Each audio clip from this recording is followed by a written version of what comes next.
Од доказите прибавени во овој предмет произлезе основано сомнение дека таквите средства преку злоупотреба на положбата на определени носители на функции и преку оштетување на буџетот биле искористени за други цели, конкретно за имотна корист, лично богатење, што е казниво согласно кривичниот законник. Во овој момент истрагата се отвара поради основано сомнение дека содействијата на 3 раководни лица од Управата за безбедност и контраразузнавање и на едно раководно лице од Министерството за внатрешни работи на Република Македонија е прибавена имотна корист за од скоро добро познато правно лице, регистрирано во Република Македонија под името ДТУ Финзи Дойл Скопје, во вкупен износ од 53 милиони 15.794 денари или 862.045 евра. И за истиот износ е сторена директна штета на буџетот на Република Македонија.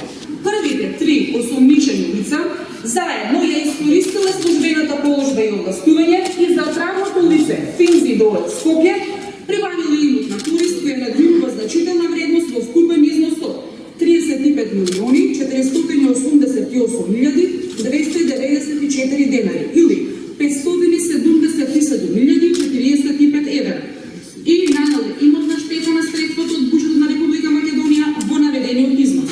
За четврто осомничениот постои основано сомнение дека како службено лице со умисла им помогнал на останатите осомничени во реализацијата. Правното лице ДТУ Финзи Дойл Скопје е основано на 18.8.2009 година од правно лице од САД.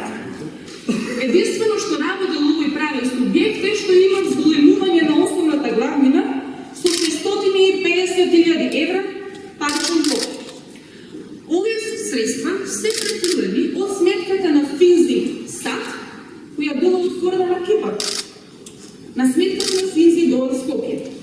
Потоа, истите средства се префрлаат како паричен блок во правното лице СИФИКАР, Систина Финзи Кардиологија. Постои основано сомнение дека опремата од основниот договор и од двата анекси била же функционална поради хардверска и софтверска застареност и целосно истечен рокот на лиценците. Меѓутоа тоа не било пречка со дописот да се побара правното лице Финзи да продолжи со одржување на таа опрема. Во конкретниот случај за сите осомничени од судот ќе бидат побарани соодветни мерки за нивно обезбедување присуство во текот на постапката. Воедно од судот ќе бидат побарани мерки за привремено замрзнување на имот. Почитувани, парите, како и вистината, се како шило. Ова обвинителство ќе вложи максимални напори секој кој злоупотребил народни пари да седне на обвинителна клупа и да ги врати. Однос на сведокот, односно сега покојниот постапач, можем да кажем дека обезбеди информации како за овој предмет, така и за други предмети. Меѓутоа, заради тајноста на предистражната постапка во тие предмети, ова е единствениот предмет за кој што можеме јавно да ви произнесеме податоци.